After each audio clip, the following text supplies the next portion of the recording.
Naval. I'm the director of Zaragoza Logistics Center. And welcome to this webinar about e-commerce platforms for local businesses in the framework of the Sunrise project, which is Sustainable Urban Neighborhoods, which is being developed at European level. So before giving a brief introduction, sorry, next slide, please. Oh, so before giving a brief introduction about the project and the topic of the webinar, so please let me explain the housekeeping rules of this webinar. So the webinar is going to be recorded, it's being recorded in fact, and is going to be published.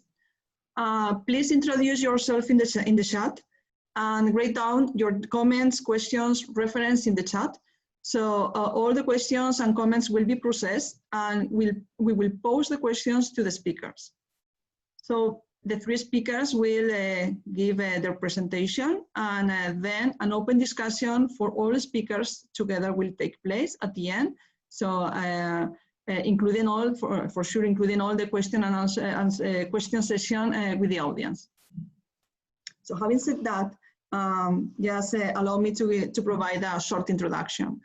So to mitigate the COVID-19 impacts on the local economy, fair and transparent online marketplaces on a local or regional scale have popped up and strengthened to give visibility and operational backing to these enterprises during and after the crisis. So several cities across the European Union have approached this challenge to support and stimulate local businesses. So these ideas, business models and approaches are presented in this webinar organized by the Sunrise Project. This is an activity that focuses on research and mobility solutions for sustainable urban neighborhoods throughout Europe. So Sunrise, as you can see in the slide, is developing, implementing, assessing, facilitating learning about new collaborative ways to address common mobility challenges at the neighborhood level. Sunrise is resting in several main pillars.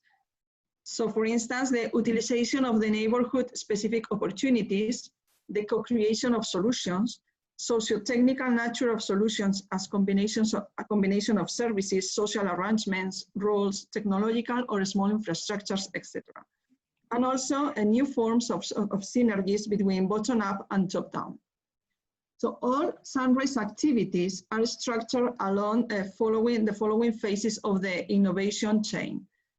One is the co-identification of mobility problems. Second one is co-planning. The third one is co-selection of solutions. The third one is co-implementation of solution, co-evaluation, and finally co-learning and uptake.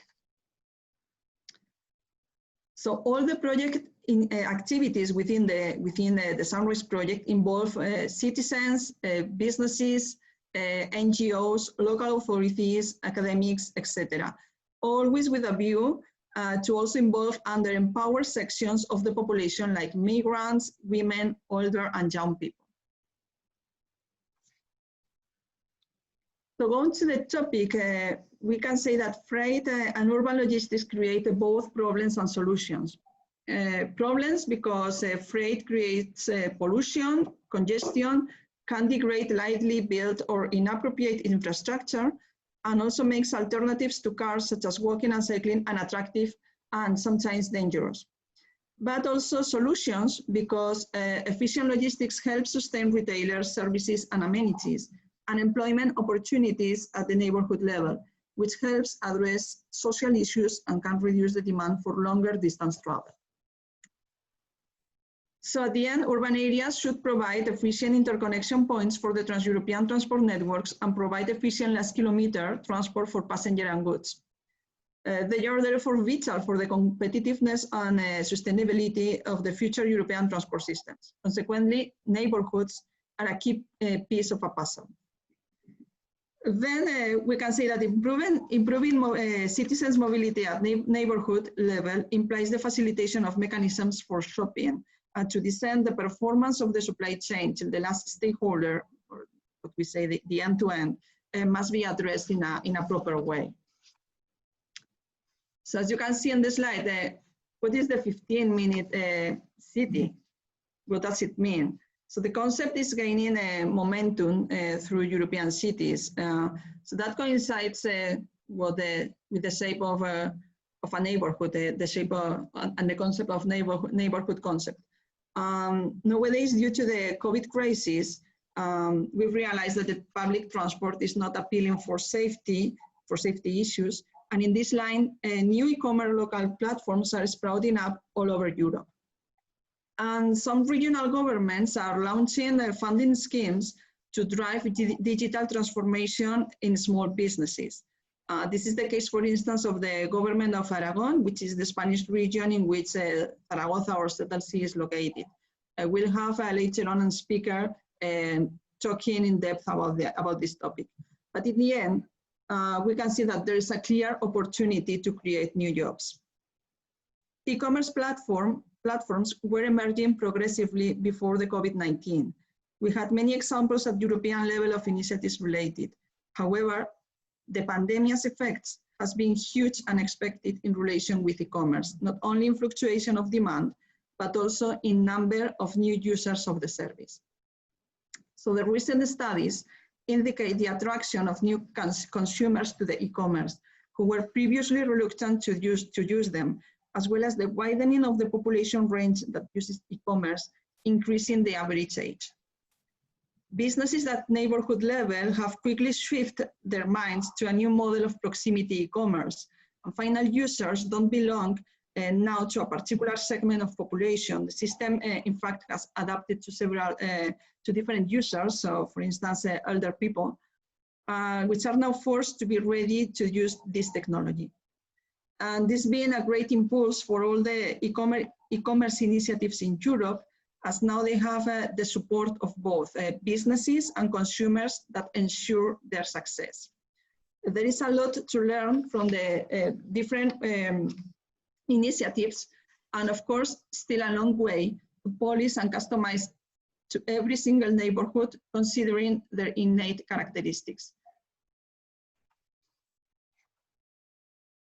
And regarding these slides, I'm going to give the floor to Pascual, who's going to talk a little bit in depth about the take-up cities that we want. So please go ahead. Thank you, Susanna, for this interesting introduction.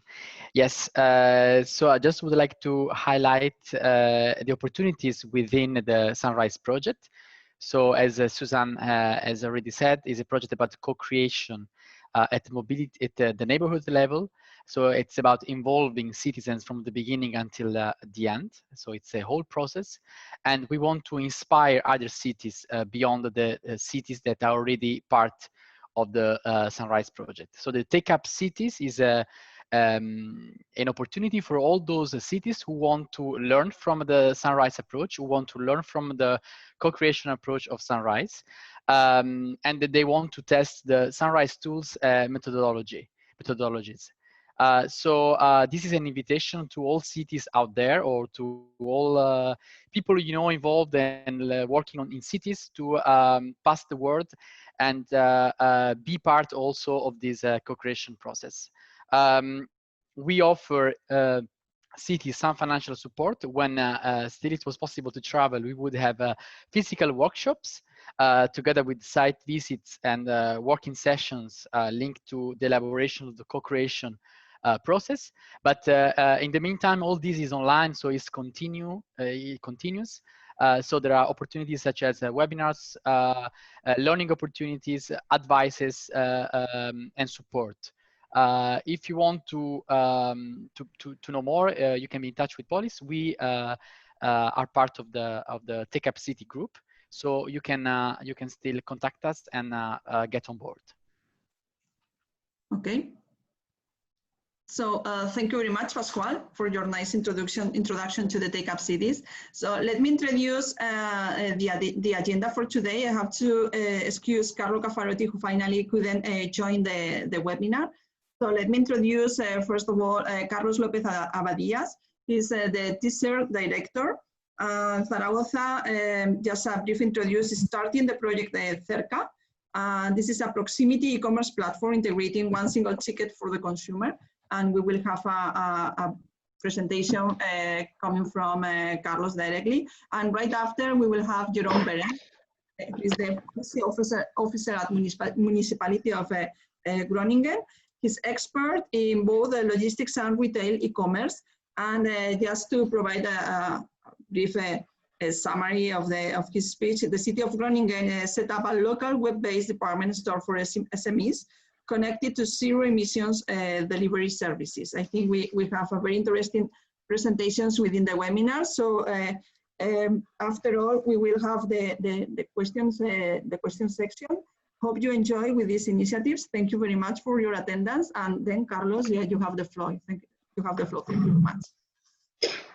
Okay, thank you very much. Good afternoon to everyone. Exactly, I'm Carlos Lopez, and I speak on behalf of TZIR, the Zaragoza's Innovation and Retail Center. Before starting my talk, I would like to say thank you for the invitation to participate in this important, necessary, and pretty cool webinar. Thanks to the organizers, and thank you to the TZIR, the Zaragoza Logistics Center, which has considered appropriate our contribution to this forum. It's a pleasure for us to be here today.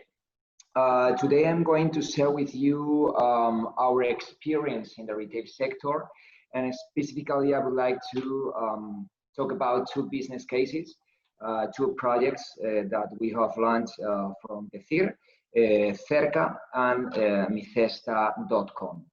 I come from Zaragoza, the fifth city of Spain in socioeconomic and population terms, and a perfect business testing city. We know that if a new service or a new product find its way into the Zaragoza's market, the same is likely to happen in almost any other European cities. And this is our vocation. We always say act local, be global. I would like to give, or I hope at least, a positive vision today, because we are firmly convinced that the future of local traders, which is a very, very, very important collective in our country, can be full of opportunities through the appropriate digital and technological solutions. And this is exactly our business. From the TZIR, we work together, shoulder to shoulder, with local traders, retailers, administration, to make these practicable solutions to the sector. So I'm going to share with you my screen.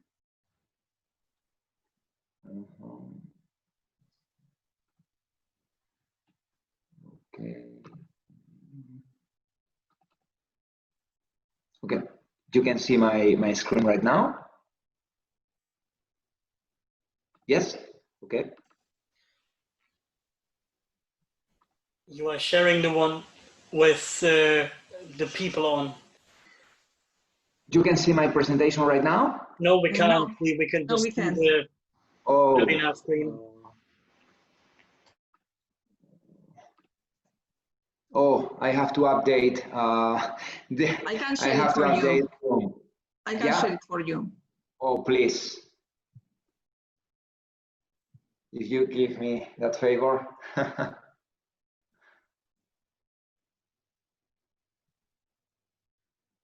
Can you see it now? Nice. Perfect. Okay. So first of all, I would like to introduce you to TZIR. The TZIR is an innovation center applied to the entire value chain of the retail sector. We are based in Zaragoza, in Aragon, and we have international projection as today. And we born with the aim of anticipating solutions, talking about retail, local traders, and new consumer in an entrepreneurial ecosystem. And this is our partners, Intel, Microsoft, Telefónica, and Cisco, and Grupo Iberebro, which is the promoter of the TZIR, and the family office of the owners of Picolink Group, which is the second largest European group in the resting market and the leader in sales in Spain and France. Next slide, please. Okay, today it doesn't matter where the transaction takes place, online or offline. The most important things today are the omnicanality, the engagement with our clients, and the consumer experience.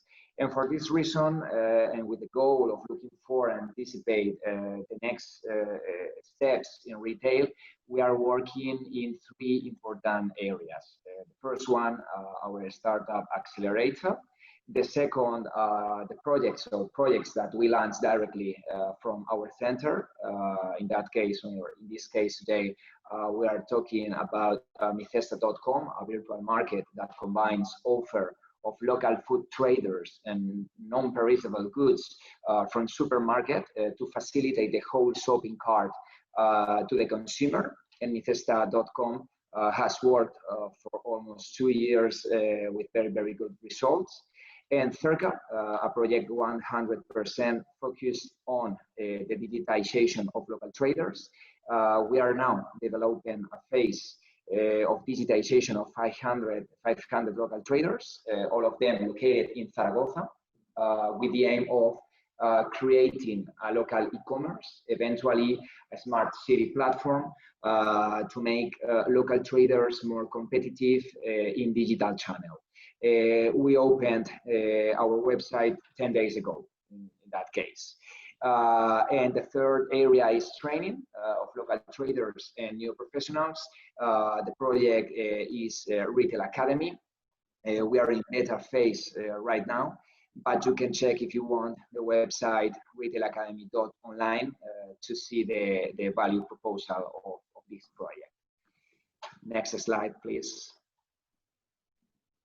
Okay, I think it's very important to see some data to make the introduction to the retail sector to our country, because it's a very, very important sector to Spain. Next slide to see some figures. Okay, perfect. If we look at figures, we understand the importance of the retail sector for our country, for Spain. There are 2 main points. The retail sector generates 1 million jobs in Spain. We are talking about direct employment. If we plus the indirect, the number is 3 million jobs, more or less. And the second one is the retail sector in Spain represents the 12% of total GDP from economy. And if we compare this data with the main industry of our country, the tourism, it is almost the same. Tourism weighs 15% of the GDP. Next slide. Okay, and we have to talk about the new consumer. The new consumer wants to be able to finance whenever and wherever they want, and he or she demands now new shopping experiences, omnicanality, 24/7 service, and the reason of this is that today the consumer has the unlimited catalog in his phone, and here is exactly where a local e-commerce platform like Cerca can help local traders to become competitive again, like a pre-sale store or to transaction. But local traders must be or must recontact with the consumer where the consumer is, and that place today is internet. Next slide. Okay, and for this reason, we have new competitors in the sector, and for this reason, very important, economy magazines talk about this new e-commerce platform in that terms. The catalog as like big, anti-competitive, addictive, and destructive to democracy. Well, I don't get that far, but there is one thing that is absolutely clear, and is that retail has gone from being a service sector to a high-tech business. Next slide. Okay, and with this framework, new consumer and new competitors, we go to the local traders and we analyze each situation, and we identify some problems, like lack of economic resources and time, lack of information, and lack of online training. And sometimes when they find a digital solution many times, this is not adapted to their needs, and this generates a deep distrust to them. For this reason, we decided two digital projects with the aim of providing a global digital solution adapted to local food markets, in the case of micesta.com, and to local traders in the case of Cerca. Next slide. Micesta, as you can see, is an online food market that allows people to do their shopping by combining the fresh produce of retailers at Valdespartera market, market located in a neighborhood of Zaragoza. Now we have another one, the Mercado Central, with non-perishable goods from the Dia and Mercadona supermarkets in a single order. I think it's better if we can see that video. If you can please, Susana, click to watch video in the YouTube icon. We can see a video to understand more the value proposal of Micesta.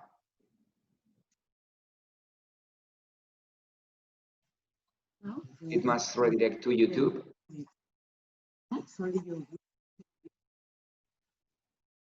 Okay, so I need to share the video as well. So I need to stop sharing and then sharing again. Okay. Sorry for the extra work. No, that's fine.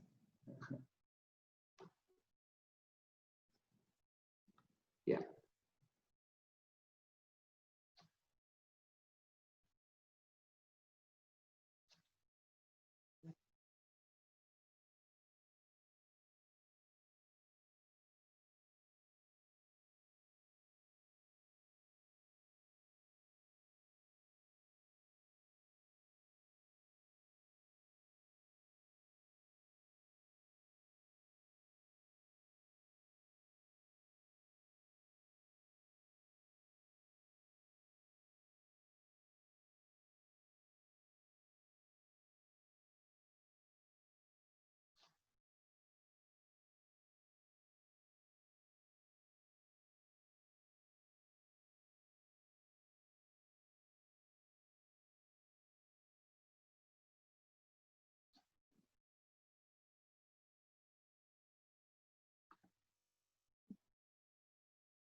Okay.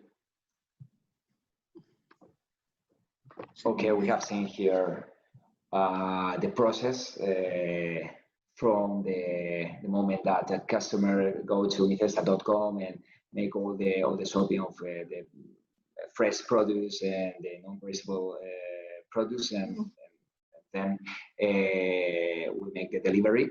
The competitive advantages that we're seeing here is this: the consumer can, I cannot see the slide. Okay.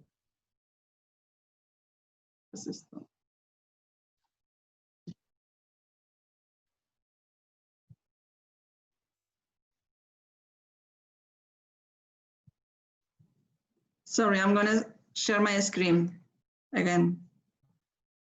Okay. Sorry, I have some technical problems with this. Can you see it now? Okay, perfect. Okay, sorry for this. Perfect.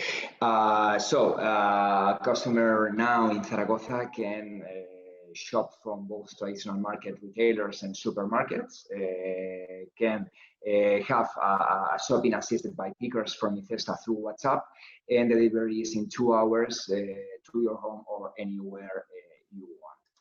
If we go to the next slide. we can see some KPIs.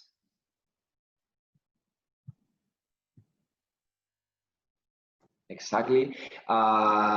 We from January 2018, we have seen that the profile of our customer is from 35 to 54 years. We have a 75% of recurrence, more or less, and the average bill that we have in this platform is 125 euros. Next slide. We have seen that the platform is the same as the physical space. The best day of sellings in the physical space is the best day in the online market too, and the worst day in the physical space is the worst day too in the online platform for the sellings.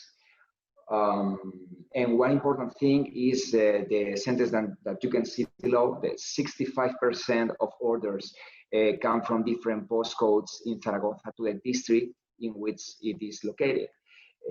So we think that this is a very, very important thing because until we started their digitization, the 98% of sales only reached to the residents of the district, and now 65% of the orders come from different postcodes in Zaragoza. So they have expanded market share.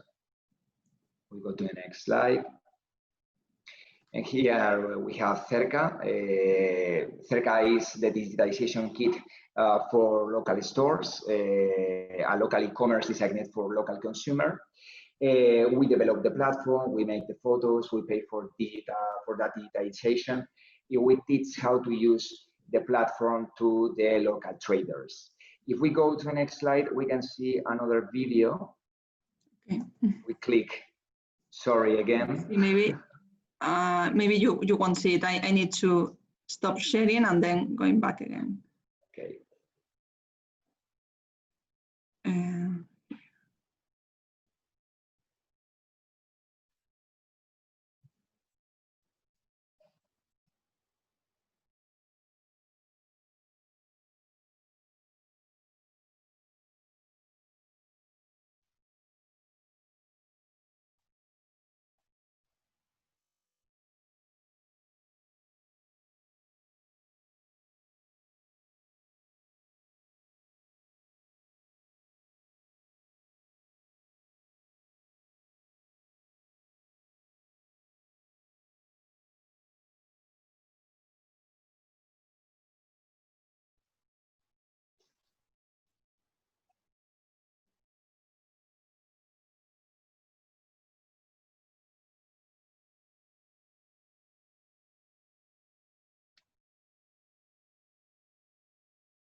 Okay. And if you go to the presentation, I would like to, or my plan was to click in, go to the web and make a little tour, very small tour to see the platform. Can you see it?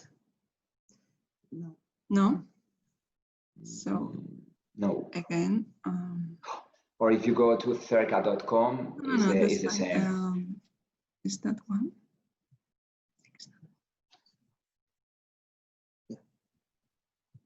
Okay, this is the website, perfect. Just to see, for example, a little bit exactly, we can make a scroll to see different parts. These are a map where we can see all the local retailers that we have. We are digitalizing right now, okay?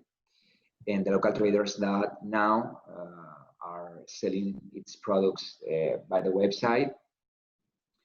If we click in the menu, we can see all the categories. Exactly.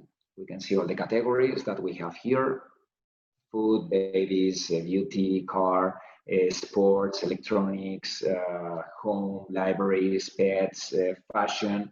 And I can select, for example, fashion or some category that I'm looking for some product. And I can see all the fashion that I have in my city from local traders. We have subcategories, for example, man or kid. I can click in some categories of them. Kid, for example, it's okay. You can see, for example, now 9 products. Okay, we are charging right now more product, but I can make the transaction if I want. For example, in that sneakers, for example, if we click, there are zapatillas running. If we click here, for example, we go to close the transaction.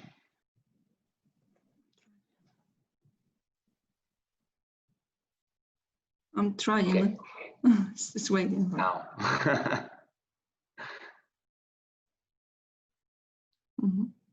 We see here the local trader, which has this product.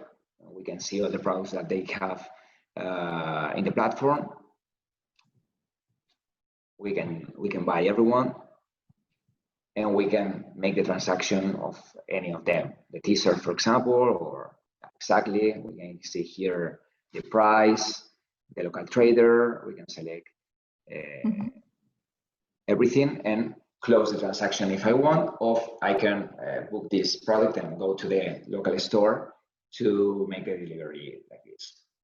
If we go to the presentation again, just to finish, so I have 5 or 10 minutes. I think I'm a little bit out of the time.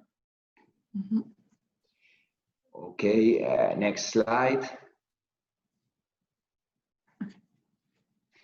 This is the basic digitization kit that we have. This e-commerce, the part of the logistics, the on and off line marketing campaigns, chatbot and product modeling, customer experience, the sales and positionary marketing, the training, which is a very, very important thing for local traders, and everything they want to sell all the products through internet and to be more competitive in this online channel. Next slide. This the data that today alone more than 100 million euros will be built by e-commerce in Spain. So we think that this is a very, very important opportunity for local traders. And thank you for your time. Okay, thank you very much, Carlos, for your nice presentation. So now let me stop sharing as well so that I can give the floor to Jeroen Berends, the policy officer at Municipality of Groningen. So the floor is yours, Jeroen. Hi, good afternoon from Groningen. I'm a policy officer, as you mentioned, for the Municipality of Groningen, a city in the northern Netherlands, around 250,000 people, with a very lively inner city, a student town, But as you can imagine, a lot of students have left the city due to the Corona crisis, of course. So we are in new times, and also this project called Warenhuis Groningen, translated into Department Store Groningen, is, I think, interesting in relation to the Corona crisis. So here you can see my first slide. I have 8 slides. Here you can see a screenshot of the department store. I will, I can send everybody the link, of course, so you can have an in-depth look. It looks a bit of the same as the one from our previous presentation. This online department store started in December as a small retail innovation lab organized by a Dutch retail organization. It started kind of small in December with 45 shops on board. And because I'm a policy advisor in logistics, I was also asked to bring in some smart distribution to the project. So this is a mixture of retail and logistics, and I'm active in logistics. The second slide, please. So this project started in December, was a partnership with the city of Groningen, 2 startups, or maybe more tech-orientated companies. One of them also is into delivering at home with bicycles. And I think the lead partner was the Groningen City Club, which is the organization that is dealing with all the shop owners in town. It's also one of our main stakeholders. When we do projects, we always talk with the shop owners organization. And we had some goals with this project. First of all, of course, is to strengthen the local retail. We see all these big chains coming into our cities, and we do see that the smaller shop owners face more difficulties, even before the Corona crisis hit. And also with e-commerce boosting, we wanted to give them a local platform, to give them an online presence, because most shop owners are not organized in that way, and sometimes always not have the time for creating an online shop. Another important aspect, we are changing our inner city, becoming more pedestrian friendly. It's already pretty bike friendly, but livability is a very strong theme in our town, and livability also comes with a good presence of authentic shops and authentic restaurants and cafes. So we are about protecting these companies.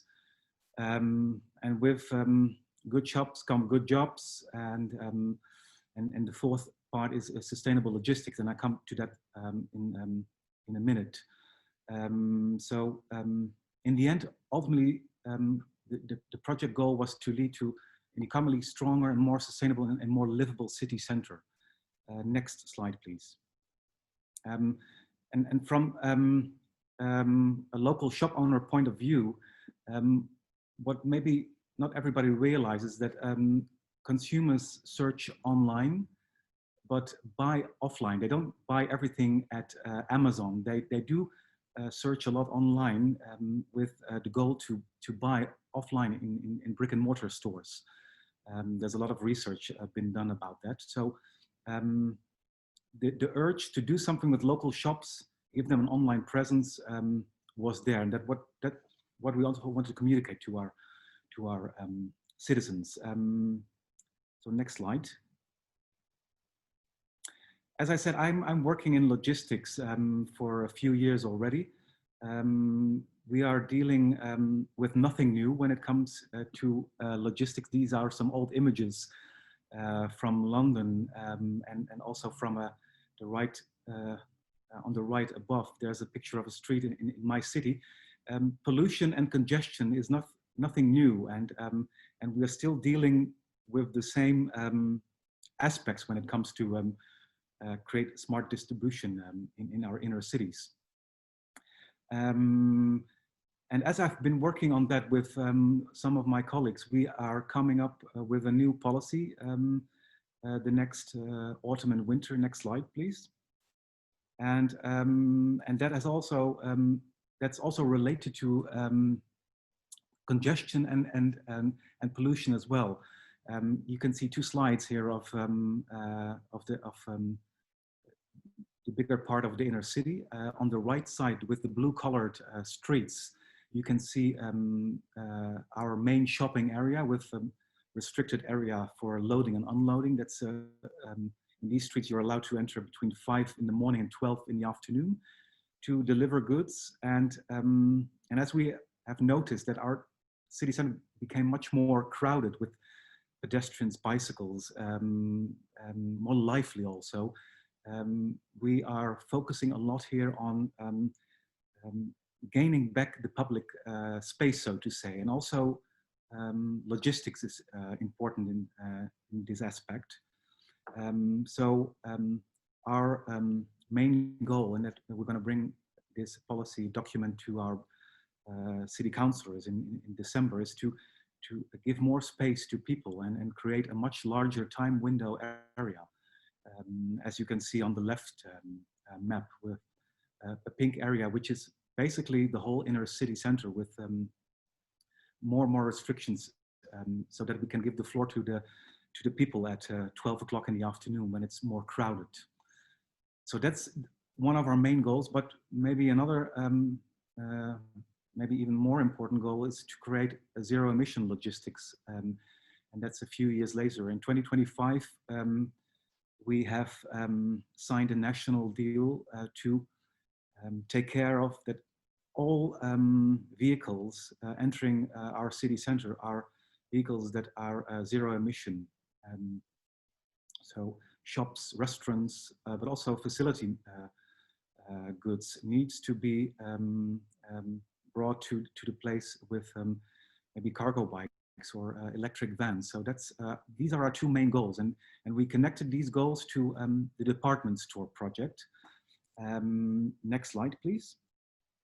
And this department store project, as I mentioned, has a distribution aspect, and of course, as a Dutch city, very flat with huge amounts of bicycles. We want to do this with bicycles. We want to support the platform with bicycle deliveries, and also in relation to distribution, to give cargo bikes and cycle logistics a bit of a sprint, because it's still a small part of what's driving around here. So it's a very important goal to promote cargo bike logistics. Next one. And a bit of a promo talk. Yesterday we had a discussion online on our platform where we discuss all aspects of the future of our city. It's called Let's Grow. I can share the links with you later.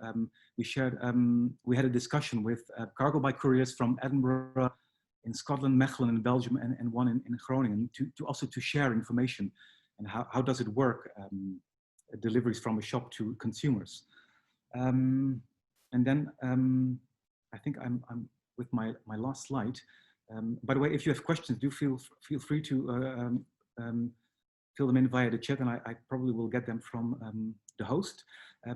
So a lot of things that happened, which I described, were pre-corona. It happened in December. A small amount of shops joined, and then came the crisis, and shops and restaurants were closed overnight, and people didn't go into the city center anymore. So also shop owners realized we have to make a new business model, and so we got an extreme boost with the warehouse, with the department store online, with 150 new shops wanting to take part in the portal. And as a municipality, we also said from the perspective of logistics, we also want to give it a small boost. So we offered the first 5,000 deliveries by cargo bike for free. So people were invited to shop online with local shops, but not paying for the deliveries, because everybody was at home, and it was also easier to bring in the goods. and before I close, some interesting thoughts maybe on this platform. We saw that some shops, for instance, a shop that is selling board games, sold a lot of games via this platform, and other shops not too much. And my last reminder also about this platform, with around 190 shops, I think half of them deliver, half of them use this platform as an e-commerce platform, as an online shop tool, but the other half use the platform also as a tool to be visibly online, just to share what they're selling and invite actually people to come to the physical shop and just to share what's in store and not send it by a courier. So there's a lot of things going on in retail.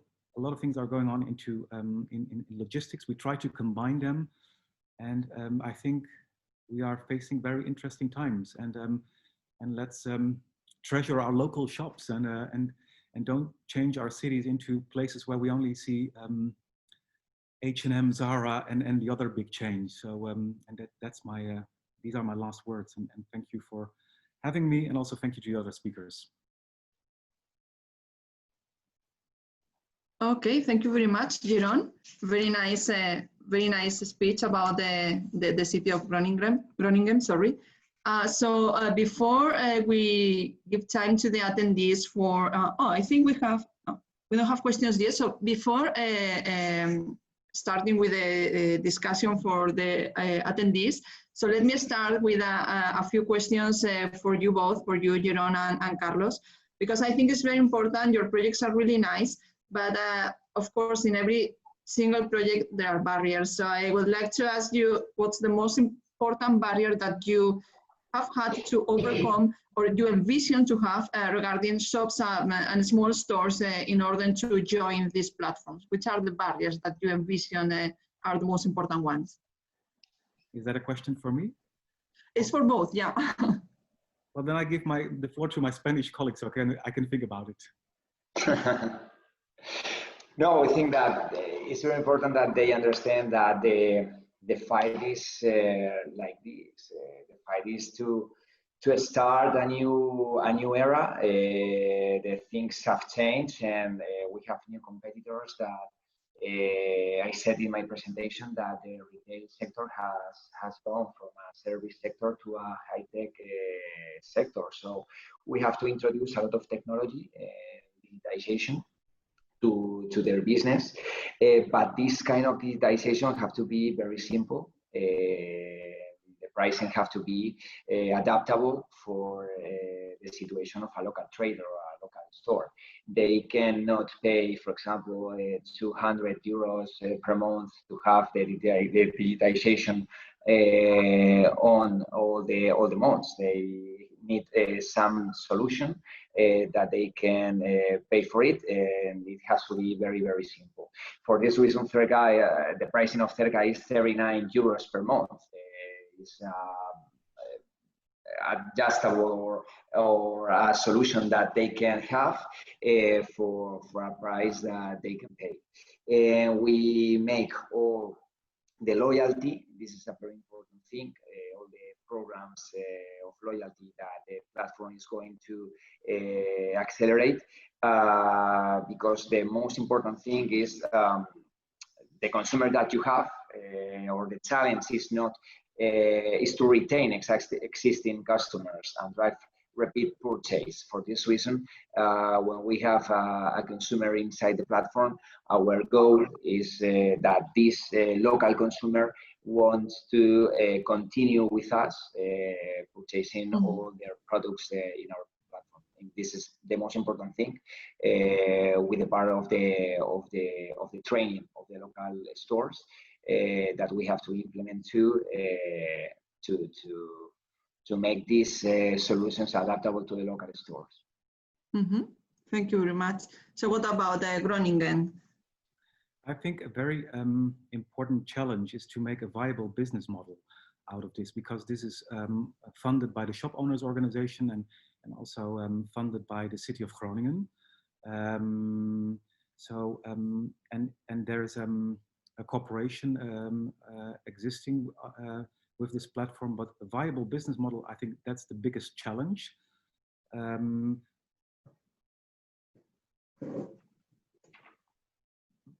Yep, Jerome? I think he's frozen. Yeah. Jerome, can you hear us? Well, I think he's experiencing some technical problems. Let's go to the questions that are, Jerome, can you hear me now? No. Jerome? No. Can you hear me now? Yeah, Susanna, can you hear me now? Yeah. We lost the audio for the last 20 seconds. Okay, I'm maybe going to repeat again. I work at local government, but we have very terrible Wi-Fi here. But that's also a challenge. No, I mentioned that I think the biggest challenge was to create a business model, because it's funded by I think some European money, by some money from local government. But what I do think is good is that shop owners are now, they're making a big step, because they're organized with such a huge amount of shops. So I think that's interesting. And there was also a question about who's paying for the deliveries. We said that we are paying for the deliveries as a municipality, and for a maximum of 25,000 euro, because it's about 5,000 euro per delivery. But that also will stop in the end. So it's also, you have to consider it in your business model. First, I hope that national government will will charge Amazon and companies like that. If people order on Amazon, pay 10 euro extra, and then when you order online in your local shop, you do it for 5 euros. So let's protect the small ones. Yeah. Okay, thank you. So you answered the first question in the chat. So there's a question for both Zaragoza and Groningen. How many in percentage have joined your e-commerce initiatives at the moment? I think you mentioned something in your presentation, Carlos. Yes, we have now 500 local stores right now in our platform, and we have a vision to increase this number in this community next month. We are a local platform to local consumers, and if we go to other cities, this is the point. We want to be a platform of the city where we are to the people that are in that city. Okay, so this is our point of view. And I think here the most important thing is to convince people or the local consumer that the local consumer not only buying a very good product when they buy in a local store, they are generating employment and feeding the local economy. Yeah, I think after COVID or the crisis of the COVID-19, local consumer wants to be local consumer more than ever. For this reason, and we think that this is a very, very important point. And we think that the platform must increase its volume in the part of the local stores, but in the part of the consumers too, because of this point of view or this new era. And what's the percentage over the total number of small shops or medium shops in the city? What's the percentage of the ones that have already joined? All of them are very, very small stores. They're 100%. And in total, those 600 that you have already in your platform, considering the total number of stores in the city, it's like 5% or 10%, which is the percentage? I don't have exactly the number, but or the percentage. But in Zaragoza, we have now 500 local stores. And exactly the percentage if we compare with all the community of local stores of the city, but we have 500 local stores right now. And what about in the initiative in Groningen? What's the percentage that represent the stores that have already joined the initiative? I'm not really sure. I think about 25%. That's my don't pin me down on this.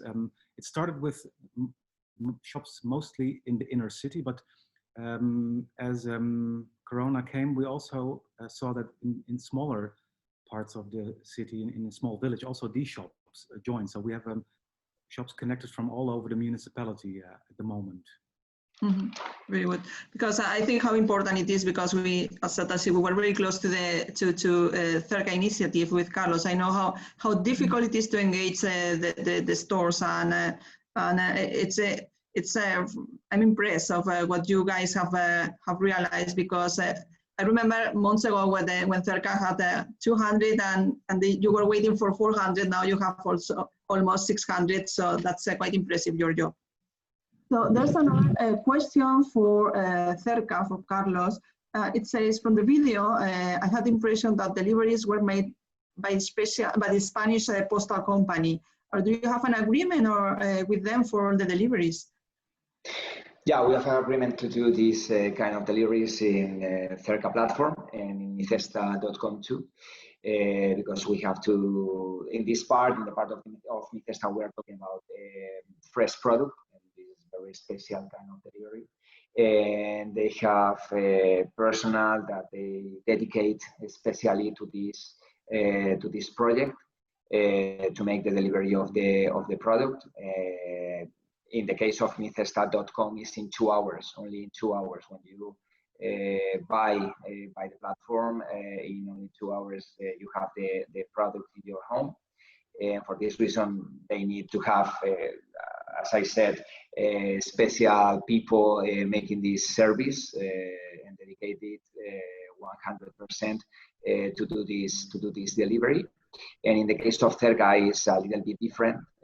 The logistics is not exactly the same, but we have a special agreement with them to do all the deliveries here in local and to national deliveries to all Spain.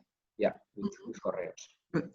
And I think there's a last question for one attendee, and she says, do they have a space, kind of a small warehouse, to organize all the deliveries? So she's asking about if you're mixing products from different shops on one single delivery, or how do you do that?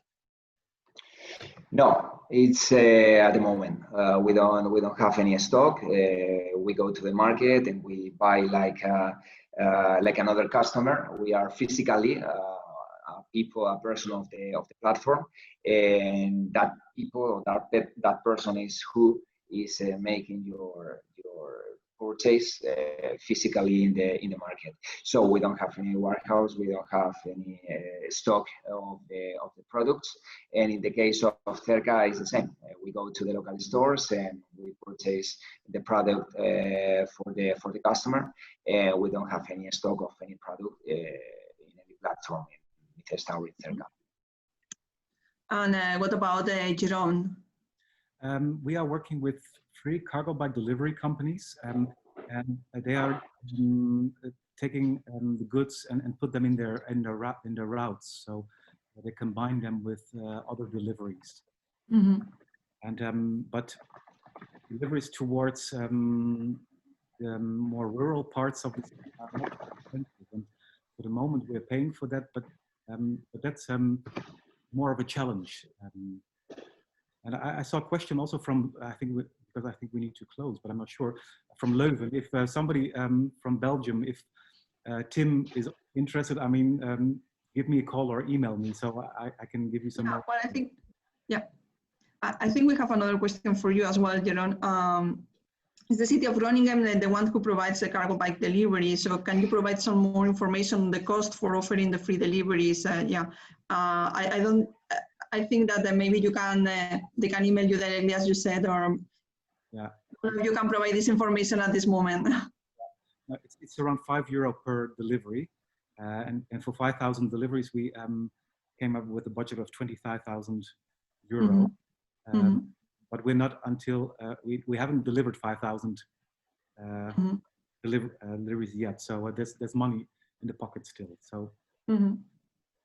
And I have a question about how have you approached the different small stores for the digitalization process? Can you go a little bit in depth on this topic? I think it's difficult, but how did you approach the small stores specifically? Because that's tough, and I imagine that's been tough in many cases. One by one. We have a special team, digitization team, and they go one by one making this digitization. And one important thing is making the training too in the platform and in the app, the business app that they have to work with us. They do this training on site in the local store.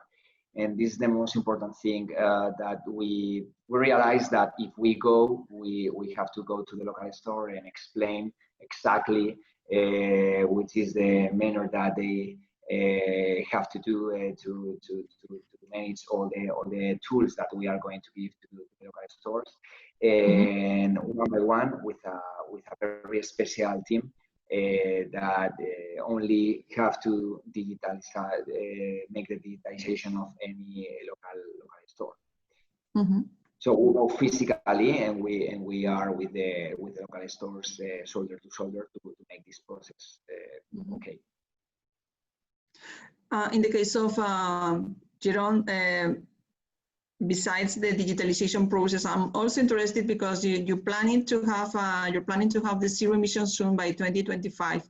So, which means that no pollutant vehicles should access into the area that you are considering. So, right now, which type of fleet do you have for your deliveries, and how are you going to develop or perform the deliveries in the incoming years till you find out the zero emissions soon? I hope I understand your question correct. The business to consumer deliveries, packages, and so on, you already see that most of the vehicles are electric. I mean, the National Post Company in our inner city is driving around with, and also DHL and the bigger package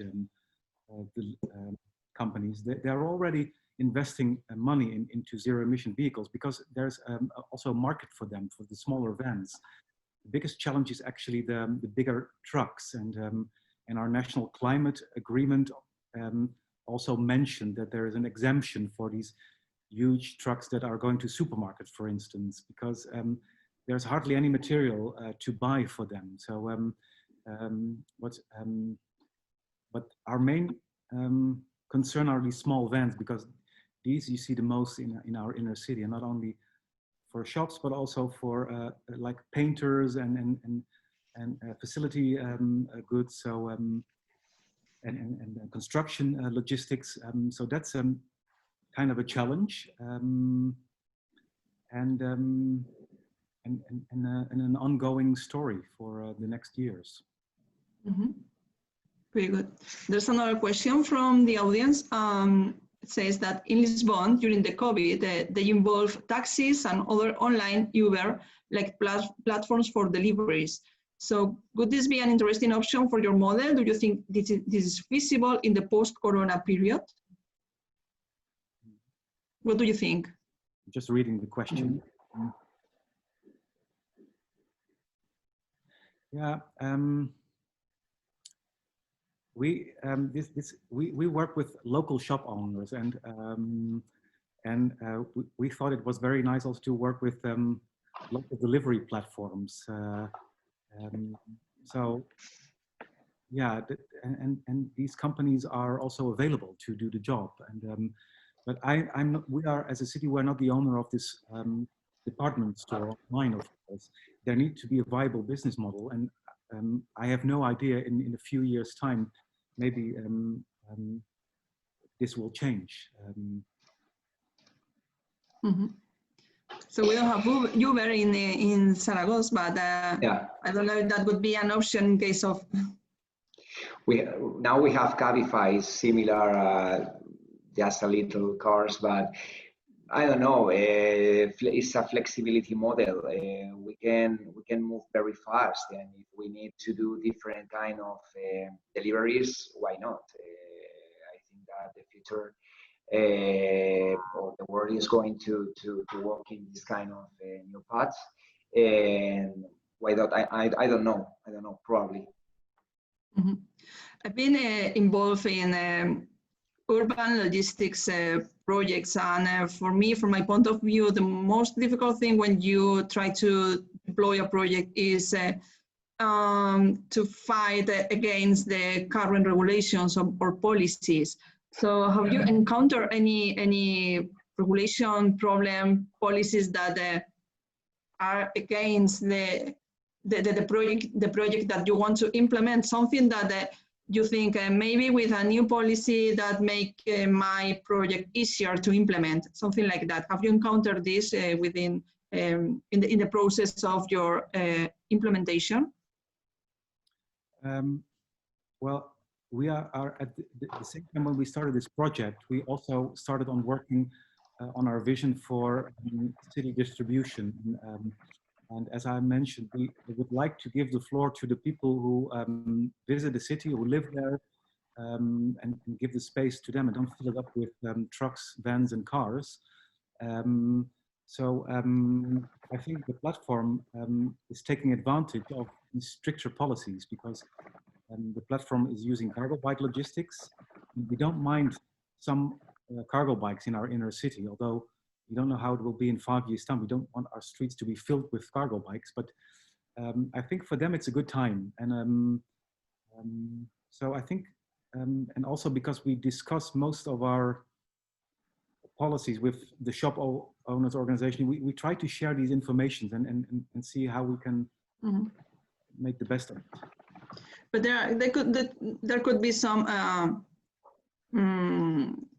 in terms of privacy, data confidentiality, or data property, as for instance in Cerca, you are integrating in one single ticket all the information, or even considering the bikes, vehicles for the distribution. Sometimes it's not regulated in cities where these electric vehicles should circulate, because sometimes it's, they have to go through lanes, through special lanes. Many neighborhoods, those lanes are unexisting. So it may come from this kind of problems in the delivery or even in the data property of the for the final users, or even the small stores. I don't know if you have encountered something like this in Zaragoza, Carlos. Mm-hmm.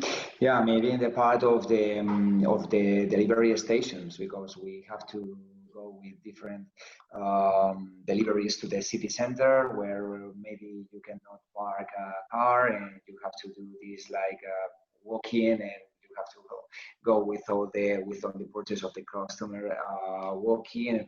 I think that we have to advance in this part in the delivery stations from the city center. And the part of the training, I think that we need more help from the public administration in the part of the training to the local stores, because if we make the digitization but we don't have the part of the training to local stores, I think it's very, very difficult to make it work. So I think these two parts, the logistics, the delivery stations, and in the part of the digitization, the part of the training for the local stores. And then have more questions related to the COVID, you know, the big crisis that the pandemic has, in which we have been incurred given the pandemic.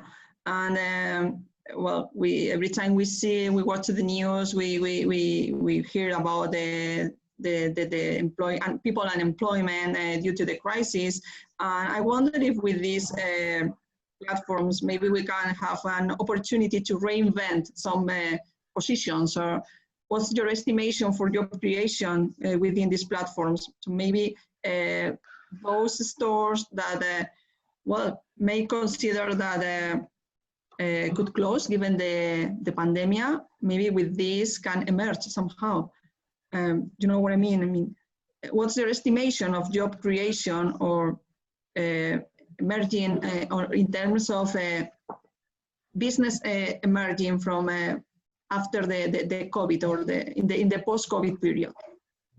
Mm-hmm. Here, if we are talking about our, for example, the employment that we have created inside the platform, we have 12 people working directly from the platform and another 12 more indirectly. So we are 24 people that we are working in this project right now.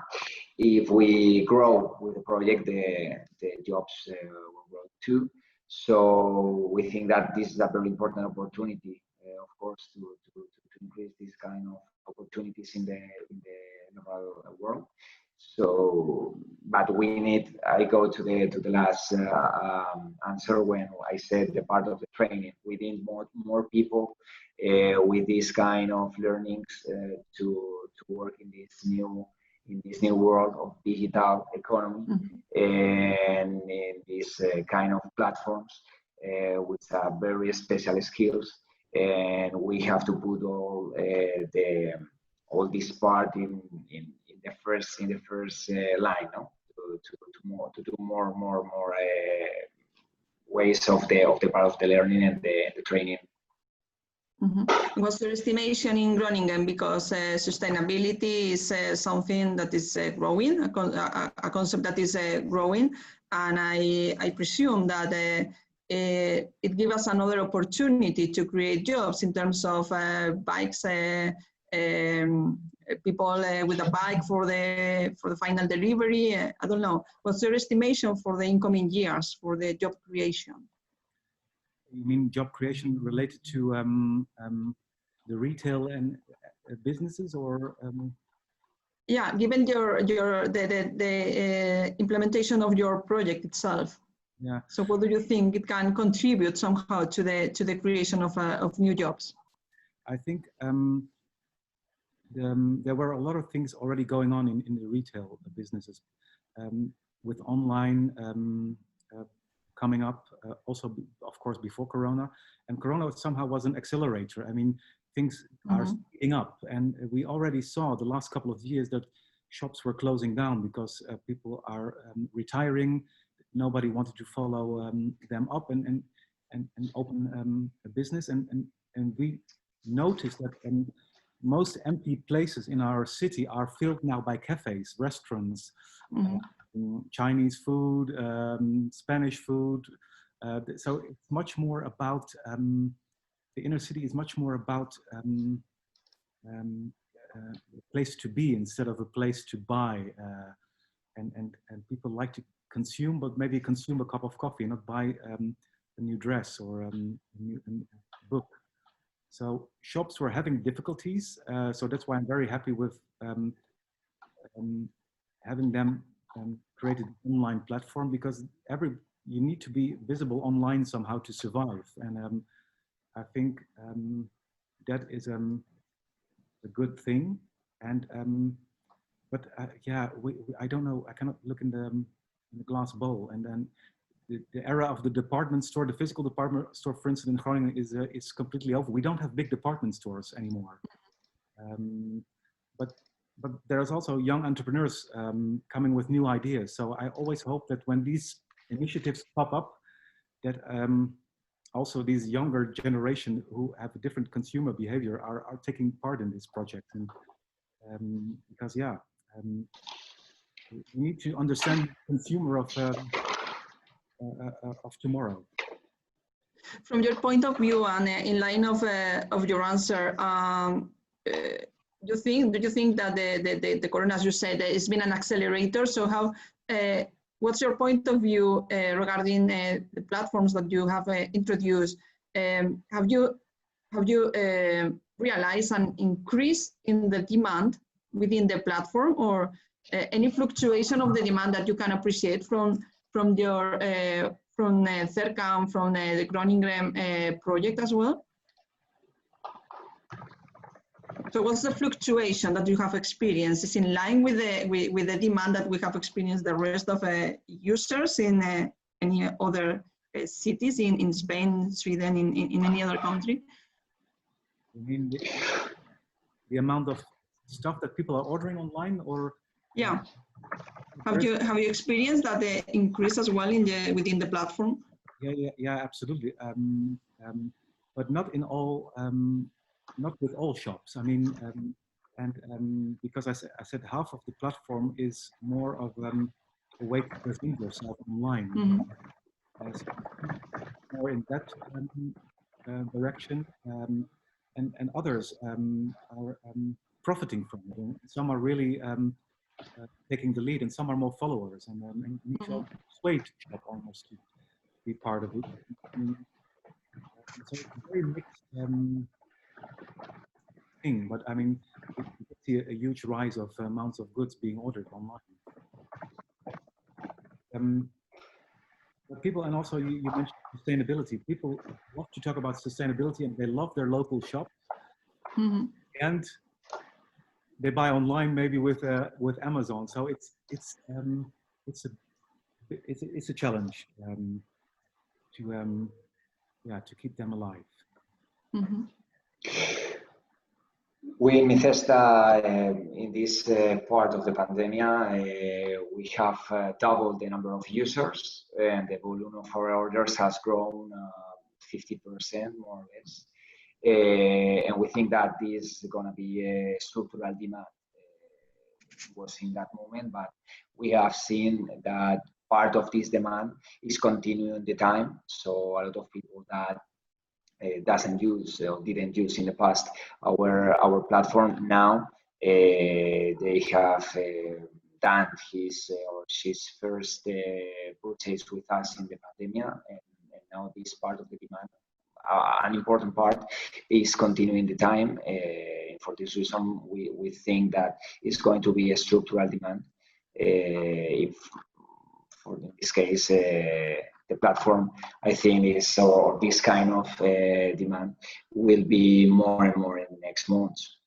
Mm-hmm. Very well. So, what else do you think is needed to be improved in the near future? So, what needs to be improved? That's a hard question. To improve in consumers, to improve the model, or everything? General, yeah, everything. Well, I think that the most important part here is to see the new relationship between the local consumer with the local store, and we are going to see in the next months new relationships in platforms or by platforms that maybe today we cannot see, or we don't know. Maybe in the future is the local retailer who is making, I don't know, the delivery of 3 different kinds, and I think that we are going to see a lot of new models, but we are firmly convinced that the platform is the best way to go to this new model or these new models. No? But with a platform with a very hard and very strong technological platform, like the main part, no, of these new relationships. Yeah, I think in both cases, in Groningen and Zaragoza, the cases can be very inspiring for other neighborhoods and other cities. So what do you think, Jeroen? So what else needs to be improved? Maybe that can give some insights to other cities that want to implement like similar projects or e-commerce platforms. Yeah, the Groningen example, which is also being run by a tech company called ZUPR, Z-U-P-R. That tech company actually wants to paste the Groningen platform to other Dutch cities. So all these big cities get their own department store. That's part of their business model. But I think what is important from my perspective as a citizen is that my local department store platform, it needs to be authentic as possible. Personally, I see a lot of similarities between all these initiatives popping up all over Europe, but it needs to be fed with good marketing, a good yeah, you need to feel you want to be invited as a consumer to go to these platforms, and sometimes I feel this can be a bit better. And I have been shopping online for 15, 20 years maybe, and also with these bigger platforms, you see them changing and getting much better, but they are ahead of us, of course. And so be authentic, and but it's maybe too vague. And make it a profitable business model. I mean, and because we are surfing towards economic crisis in Europe, public money was available for the last months, but maybe it will dry up in the next years. And then it's a pity that you invested in these platforms and then they don't exist anymore in a couple of years. So, yeah. Very good. So if there are no more questions from the audience, I will launch my last question. It's about the future, in fact. So do you think in the future, this model is going to replace the typical commerce? Do you think that the typical commerce is going to disappear and is going to be replaced by these e-commerce platforms? What do you think? How do you envision the future? No, I think no. I think that the best way to potence the physical store is to be in a platform, in a technological platform.